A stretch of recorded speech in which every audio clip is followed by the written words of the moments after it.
Lo que no tiene nombre de piedad, Bonet. Primero, lo irreparable. Buscamos un sitio vacío donde estacionar y lo encontramos a unos 50 metros del viejo edificio de 5 pisos que se levanta, digno pero sin gracia, casi al final de la 84 entre segunda y tercera A, una de esas típicas calles neoyorquinas del Upper East Side, tradicionales y casi siempre apacibles a pesar de los muchos negocios que funcionan en los pisos bajos.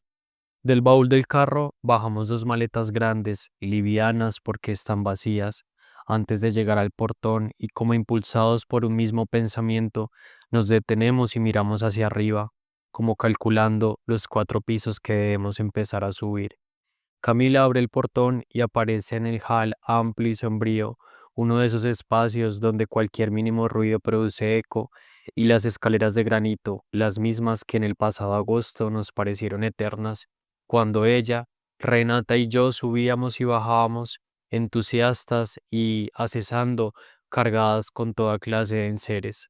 Ahora, en cambio, hay algo chispado en nuestro silencio en la manera a la vez pausada e impaciente en que remontamos los escalones contra los que tintinean el metal de las ruedas de las maletas. Pamela nos abre la puerta y nos saluda con abrazos apretados y esa bella sonrisa suya que ni siquiera puede ser opacada por la tristeza. Después de un breve intercambio de palabras, cruzamos la cocina y la salita y entramos lentamente a la habitación. Lo primero que registra mis ojos es la enorme ventana abierta y detrás la escalera de incendios que da a la calle. Examino todo brevemente, de un vistazo, la cama tendida con pulcritud, el escritorio abarrotado de libros, los cuadernos apoderados de la mesa de noche, la chaqueta de cuadros colgada con cuidado en la silla. Durante algunos segundos no decimos nada, no hacemos nada, a pesar de que un turbión de emociones nos agita por dentro.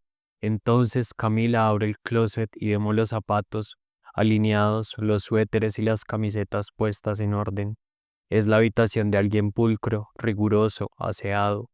Confusos, intercambiamos frases cortas que quieren ser eficientes. Nos dividimos los espacios a fin de poder hacer la tarea que nos ha traído hasta aquí. Nadie llora. Si uno de nosotros se rindiera al llanto, arrastraría con su dolor a los demás. Y siento por un instante que profanamos con nuestra presencia un espacio íntimo, ajeno, pero también atrozmente que estamos en un escenario. Me pregunto qué sucedió aquí en los últimos 20 minutos de vida de Daniel.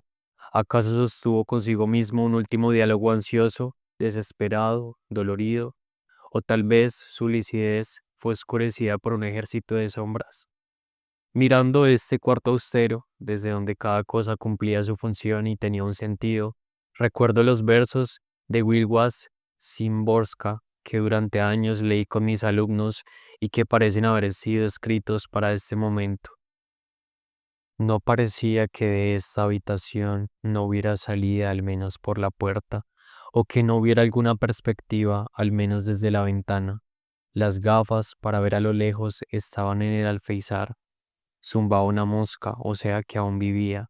Seguramente creéis que cuando menos la carta algo aclaraba, y si yo os dijera que no había ninguna carta, tanto de nosotros, amigos y todos, cupimos en un sobre vacío apoyado en un vaso.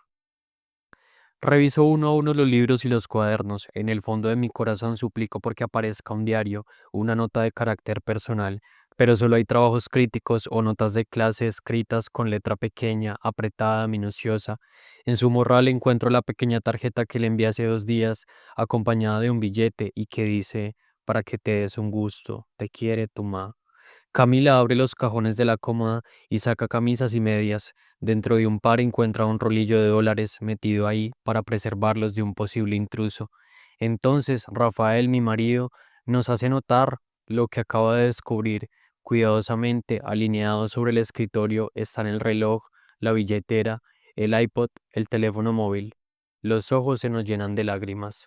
Cuando salimos, ahora con las maletas cargadas, se abre la puerta del apartamento vecino y dos ancianas muy ajadas que evidentemente han estado esperando algún ruido nuestro para salir, nos dan un ramito de flores y una tarjeta y nos abrazan, conmovidas.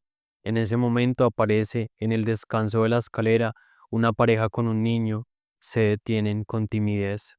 ¿Somos nosotros parientes del estudiante que se mató ayer? También ellos lo sienten mucho. La mujer, una rubia joven de semblante amable, nos dice que ella estaba allí a la hora de la tragedia y que lo oyó correr. Mi hija Camila se asombra, se adelanta. ¿Lo oíste correr? ¿Dónde estabas? En su piso, el último. Desde ahí oyó un tropel de pasos en el techo. Entonces todo termina de aclararse. La ventana abierta, la escalera de incendios que trepa hasta el techo del edificio. Daniel murió en Nueva York el sábado 14 de mayo del 2011 a la 1:10 de la tarde. Acababa de cumplir 28 años y llevaba 10 meses estudiando una maestría en la Universidad de Columbia. Renata, mi hija mayor, me dio la noticia por teléfono 2 horas después con 4 palabras, de las cuales la primera, pronunciada con voz vacilante, consciente del horror que desataría al otro lado, fue, claro está, mamá.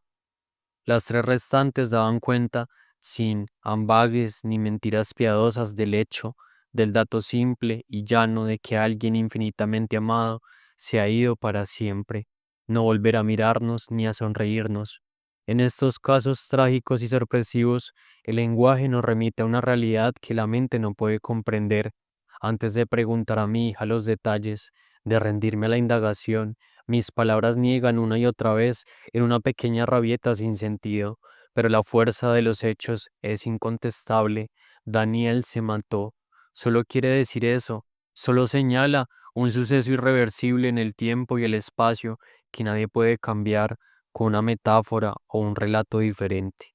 Daniel se mató, repito una y otra vez en mi cabeza, y aunque sé que mi lengua jamás podrá dar testimonio de lo que está más allá del lenguaje, hoy vuelvo tercamente a lidiar con las palabras para tratar de bucear en el fondo de su muerte, de sacudir el agua emposada, buscando no la verdad que no existe, sino que los rostros que tuvo en vida aparezcan en los reflejos vacilantes de la oscura superficie. Tu hijo ha muerto y debes empacar una maleta para viajar hasta donde te espera su cadáver y lo haces. Alguien te ayuda, dice un pantalón negro, dice es mejor meter los zapatos en una bolsa. 3 horas hace, 3 horas de un tiempo que ya ha empezado a correr hacia su disolución y tú no te has desmayado, no has caído al suelo de rodillas ni te tambaleas a la orilla del vértigo o la locura. No, estás como dicen los manuales sobre el duelo, en estado de shock o embotamiento. Tu dolor, el de los primeros minutos después de la noticia, se ha trocado en fría estupefacción, en pasmo, en una aceptación semejante a la que aparece cuando entramos al quirófano o cuando constatamos que hemos perdido el avión en el que volaríamos a una ciudad lejana. Tú, tratas de pensar en medias, en pijamas, en medicinas y repites en tu cabeza hacia adentro las palabras que acabas de oír, deseando que algo físico te saque del estupor, un ataque de llanto, un repentino acceso de fiebre, una convulsión, algo que venga a destruir esta serenidad que se parece tanto a la mentira, a la muerte misma. Te he empacado una bufanda, dice la voz. Perfecto. Gracias. La cotidianidad suele ser ruda. En el aeropuerto, antes de la medianoche, el funcionario de la aerolínea nos recibe con aire de disgusto. ¿Por qué hemos llegado tan tarde al mostrador? Le explicamos que nuestro hijo ha muerto hace unas horas, que viajamos en el último vuelo y en los únicos cupos que hemos podido conseguir con mucha dificultad. El hombre, sin echarnos una mirada, husmea los pasaportes con el mismo gesto desconfiado de tantos en este país frente a los cuales sus compatriotas siempre somos culpables.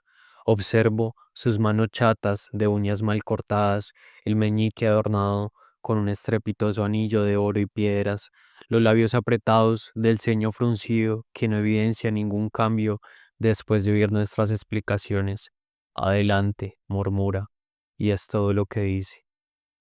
Hay que dormir, me digo, porque lo que nos espera es arduo, demoledor, pero la tarea no es sencilla. Primero porque el pensamiento no se acalla, zumba dentro de mi cabeza como un cucarrón atrapado en un cucurucho. Segundo, porque convalezco de una operación que me han realizado hace menos de una semana y todavía tengo dolor. Alguna vez escribí en el aire, el tiempo se hincha como un paréntesis y hoy lo constato en estas 6 largas horas de vuelo atravesadas de visiones. La sensación abrumadora es de extrañeza, de incredulidad. ¿Puedo ser yo esa persona que viaja a enterrar a su hijo? Sí, piedad es un hecho, sucedió, y nunca palabras tan precisas me han sonado tan irreales. Con los pocos elementos que dispongo, reconstruyo imaginariamente las circunstancias, esas que hacen de toda muerte un hecho único, pero más único esta vez porque Daniel no ha muerto plácidamente en su cama, adormecido por calmantes, como todos soñamos morir, sino que ha saltado desde el techo de un edificio de 5 pisos para ir a estrellarse sobre el asfalto. Trato de pensar en la lucha que debió librar desde ese deseo de acabar y su miedo, y me pregunto si fue un suicidio por impulso o fue un acto reflexivo o por el contrario una acción premeditada, lo que los expertos llaman un suicidio por balance. Había subido antes hasta el techo a preparar el terreno. ¿En qué pensaba cuando saltó? ¿Qué se siente al caer? ¿Se pierde la conciencia? Últimas horas pasamos los que lo queríamos por su cabeza. Las preguntas se alzan y mueren al instante vencidas, derrotadas. La verdad es maraña, escribe Javier Marías. Ahí arriba, en medio de la oscuridad de la noche, me asaltan implacables las imágenes, imágenes de vida, imágenes de muerte, y revivo el nacimiento de Daniel entre el agua, la luz tenue de la sala de partos, la música, el pequeño cuerpo todavía atado al cordón umbilical, colocado cuidadosamente sobre mi pecho para que pudiera acariciarlo y besar su cabeza aún embadurnada. Toda la escenografía con aire de nueva era, un poco sentimental, un poco cursi, planeada para que su ingreso a este mundo fuera un tránsito dulce, y pienso en tanta ternura y tanto cuidado derrotados por las sombras desquiciadas del miedo y de la muerte. Cuando estamos en su cuarto y mientras los demás se ocupan de revisar su ropa y sus objetos, yo apilo los libros en la maleta. De repente, como si el azar encerrara sus claves, mis ojos se detienen en la portada de unos de Jenny Javish, una de las artistas favoritas de Daniel, que reproduce Reverse, una pintura que muestra un rostro joven, hinchado, apoyado de costado sobre una superficie brillante que devuelve parcialmente su reflejo. Las pinceladas sugieren que hay sangre en él y también en la boca, que se entreabre en un gesto grotesco. Sus ojos abiertos están atrozmente vacíos. También encuentro el dossier de dibujos y pinturas que Daniel hizo con meticulosidad durante toda su carrera y lo ojeo ahora de una manera distinta buscando revelaciones. Veo un estudio de mujer, una muñeca a la vez pavorosa y obscena, varios autorretratos del 2001, perturbadores, dolorosos. Veo el registro de óleos con motivos abstractos, de grabados, carboncillos, acrílicos. Me impresionan su contención, su fuerza comunicativa, el filo límite entre la emotividad de los temas y el rigor de la técnica. A los 18 años, Daniel entró a estudiar arte. Desde hacía ya bastante tiempo que el dibujo y la pintura eran su pasión, y por eso durante su bachillerato tomó clases con un maestro y asistió durante los 2 veranos a estudiar en The Art Students Language de Nueva York. Alguna vez, a su regreso de uno de esos 2 cursos, nos contó, entre burlón y ufano, que muchos de sus compañeros, todos mayores que él, lo rodeaban a menudo mientras pintaba, admirados de su destreza. Aunque él mismo no acababa de creer en su talento cuando ingresó a la Facultad de Artes, lucía muy entusiasmado. El primer día de clase, sin embargo, llegó con una sonrisa irónica en los labios. Uno de sus maestros, tal vez el de Historia del Arte, les había dicho en forma teatral la frase devastadora que iba a oír incesantemente durante sus 4 años de carrera universitaria. Muchachos, olvídense de la pintura ha muerto. La vida es física. Siempre me gustó ese verso de Watanabe y también este de Blanca Varela. Es la gana del alma que es el cuerpo. A pocas horas de su muerte, lo que me empieza a hacer falta, hasta la desesperación, son las manos de Daniel. las mejillas por las que pasaba el dorso de mi mano cuando lo veía triste, la frente que besé tantas veces cuando era niño, la espalda morena de tanto sol, su singularidad, su modo de reír, de caminar, de vestirse, su olor, una idea absurda me persigue. Jamás el universo producirá otro Daniel. Siempre vendrá quien me diga que nos queda la memoria, que nuestro hijo vive de una manera distinta dentro de nosotros, que nos consolemos con los recuerdos felices que dejó en su obra, pero la verdadera vida es física, y lo que la muerte se lleva es un cuerpo y un rostro irrepetibles, el alma que es el cuerpo.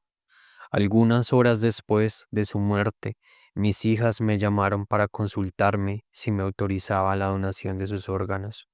Por un momento se me estremeció el recuerdo de su cuerpo deportista, esa belleza que real o no me hacía mirar a mi hijo con secreto orgullo y encantamiento y susurré un no desesperado.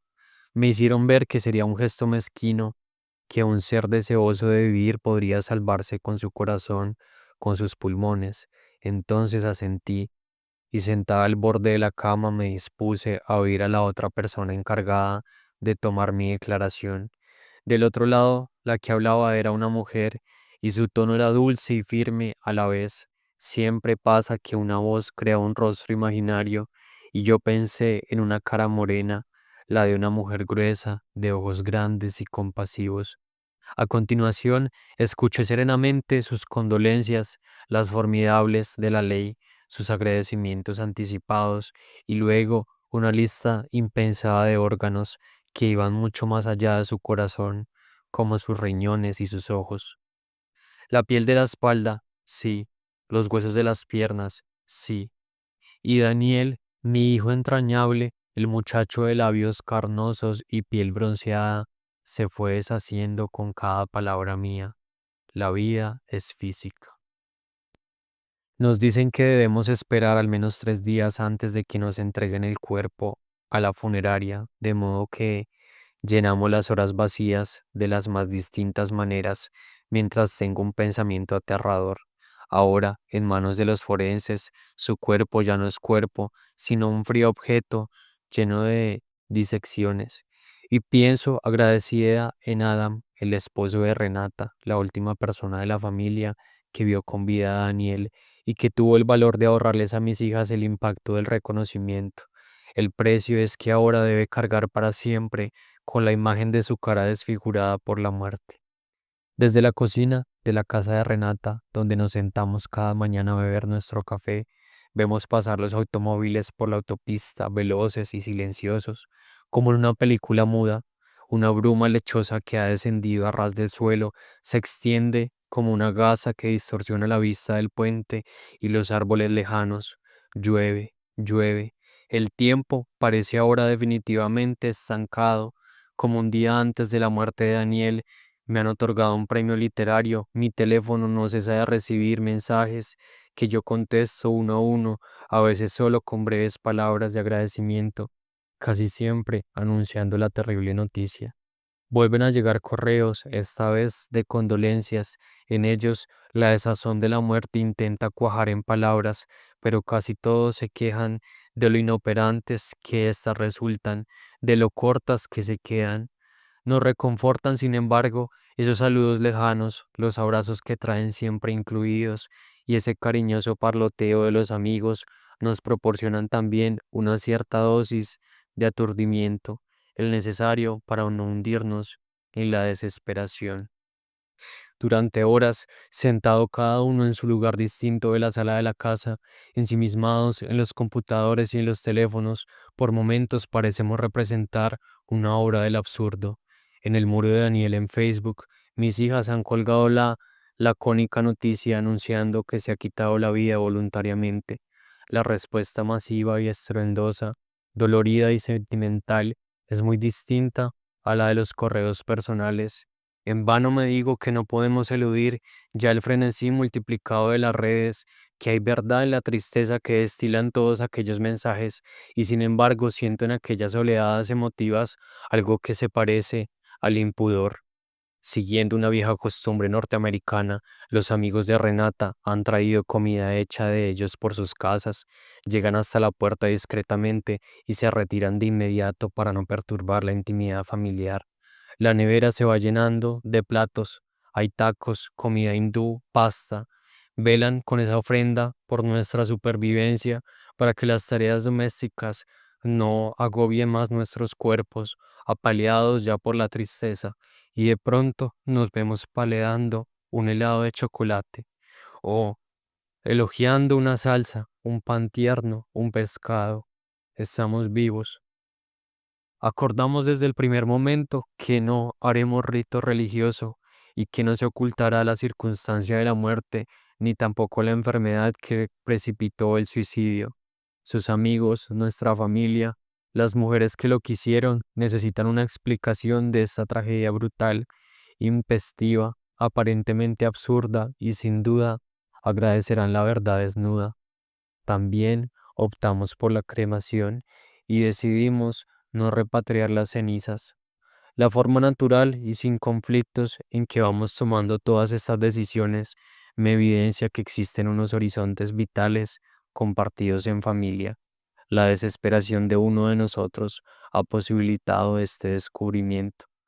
Compruebo también, a través de nuestras conversaciones, que estamos libres de fetichismos, de supersticiones, de falsos sentimentalismos y que para bien y para mal vemos la muerte no como una culminación y un tránsito hacia otro lugar, sino de esa forma, a la vez descarnada y sin consuelo, a la que ha reducido la historia moderna.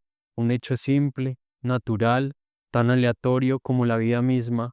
Lo único que podemos hacer ahora para sacarla de su condición de acto animal es recurrir a un ritual de despedida suficientemente hermoso que tenga que ver con el mismo Daniel y con todo aquello en lo que nosotros creemos, y a eso nos disponemos. Nos anuncian que ha llegado el momento, que el cuerpo está ya en la funeraria ubicada en el bello parque cementerio de Greenwood y que se acerca la hora de la cremación.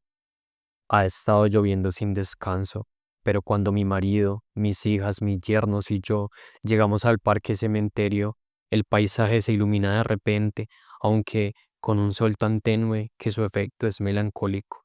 Hay tumbas visibles y aunque los altos crispes y las colinas, los caminos, parecieran estar ahí para hablar de serenidad y de paz, lo único que veo en la naturaleza es su profunda indiferencia, su orden, su propósito, su belleza, sin objetivo, se me antojan crueles. ¿No fue esa misma naturaleza la que destruyó la vida de Daniel, esa vida a la que él buscó de tantas maneras darle sentido? Somos, mientras caminamos en medio de los árboles que destilan todavía gotas de lluvia, seis seres desolados y temblorosos. A pesar de la intimidad del acto, nos hemos vestido de negro y nos recibe un hombre impecable, discreto, que actúa con delicadeza, pero sin alambicamientos. El edificio de mediados del siglo XIX tiene un vestido amplio y pequeñas salitas amobladas en una de las cuales esperamos en silencio. Yo tiemblo, traspasada por la emoción, porque siento ya la cercanía del cadáver de Daniel y su presencia, como si en el cuerpo que imagino hubiera todavía un latir de vida. De nuevo, en medio de la tragedia aparece lo irrisorio, lo grotesco. El día de mi llegada, una periodista de una conocida revista me llamó para entrevistarme. Le expliqué delicadamente lo que me había traído a Nueva York, pero no parecía oírme. Repetía a gritos su solicitud. Colgué, ofuscada. Al día siguiente la escena se repitió de manera idéntica, como en una comedia. La llamada se da ahora una tercera vez y contestó, equivocándome, pensando que se trata de los abuelos. Es la misma mujer. Me impaciento. Le digo que no insista, que mi hijo ha muerto, que salimos para la cremación.